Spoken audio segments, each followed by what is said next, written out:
नमस्कार दोस्तों, राधे राधे, जय श्री कृष्णा। दोस्तों कमेंट बॉक्स में जय श्री कृष्णा अवश्य लिखें। आइए जानते हैं नारद जी की समस्या क्या थी। एक बार देवर्षि नारद अपने पिता ब्रह्मा जी के सामने नारायण नारायण का जाप करते हुए उपस्थित हुए और पूज्य पिताजी को दंडवत प्रणाम किया।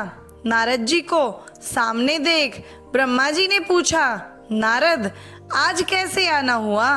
तुम्हारे मुख के भाव कुछ कह रहे हैं, कोई विशेष प्रयोजन है अथवा कोई नई समस्या?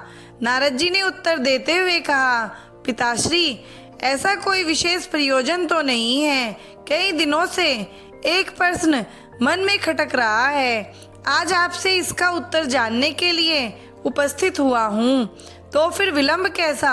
मन की शंकाओं का समाधान शीघ्रता से कर लेना ही ठीक रहता है, इसलिए निसंकोच अपना प्रश्न पूछो।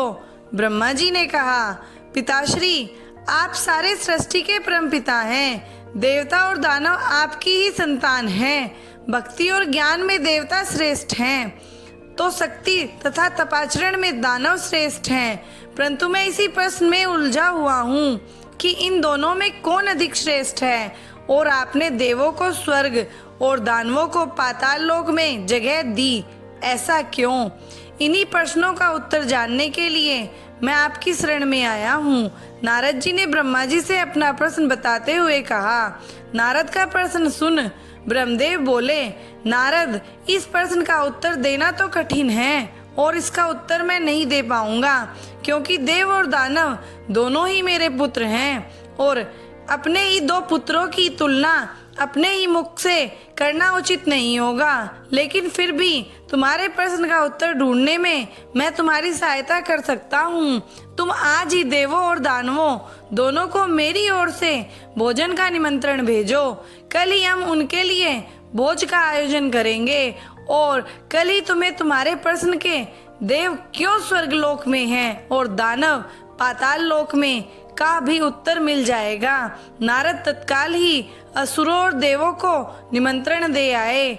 दूसरे दिन दानव ब्रह्मलोक में भोजन का आनंद लेने के लिए पहुंच गए और उन्होंने पहले पहुंचने के कारण भोजन की पहली शुरुआत खुद से करने के लिए ब्रह्मा जी से आग्रह किया। भोजन की थालियां परोसी गई। दानव भोजन करने के लिए बैठे।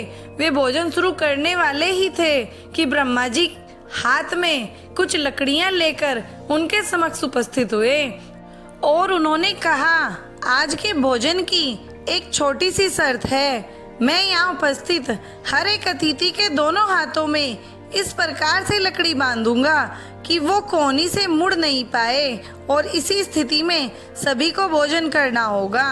कुछ देर बाद सभी असुरों के हाथों में लकड़ियां बांध दी गई।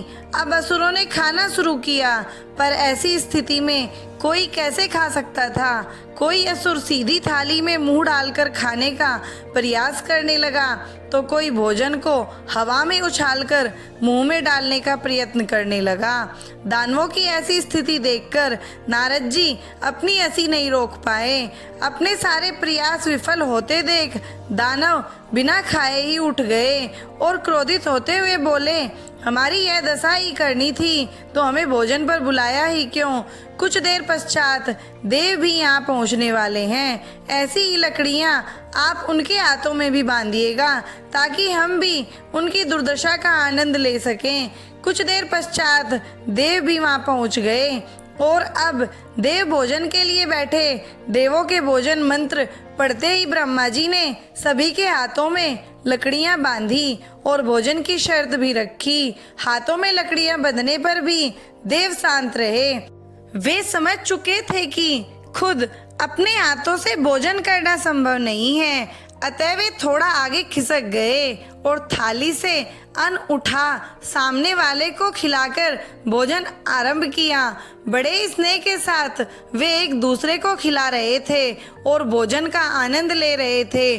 उन्होंने भोजन का भरपूर स्वाद लिया, साथ ही दूसरों के प्रति अपना स्नेह और सम्मान जाहिर किया। यह कल्पना हमें क्यों नहीं सूझी। इसी विचार के साथ दानव बहुत दुखी होने लगे। नारद जी यह देखकर मुस्कुरा रहे थे।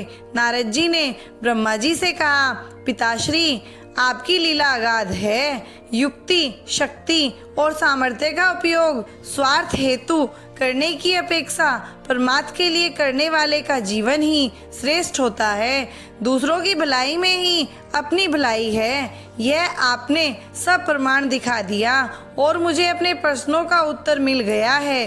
ब्रह्मा जी को सबने प्रणाम किया और वहाँ से विदा ली। मित्रों, हमें यह जीवन सिर्फ अपने ही स्वार्थ के लिए नहीं मिला है। यदि हम इसका उपयोग परोपकार के कार्यों के लिए करते हैं तो निश्चित रूप से हमें इसी जीवन में स्वर्ग की प्राप्ति होगी। यदि हम दूसरों को प्यार और स्नेह देंगे तो बदले में हमें भी वही मिलेगा। यदि हम अपने सामर्थ्य के अनुसार हमारे समाज के लिए एक छोटा सा योगदान भी दे सकें तो यह अपने आप में एक बहुत बड़ी उपलब्धि के बराबर है। दोस्तों, अगर आपको मेरी ये कहानी अच्छी लगी हो तो प्लीज़ मेरे चैनल को लाइक करें, सब्सक्राइब करें, शेयर करें और कमेंट करें।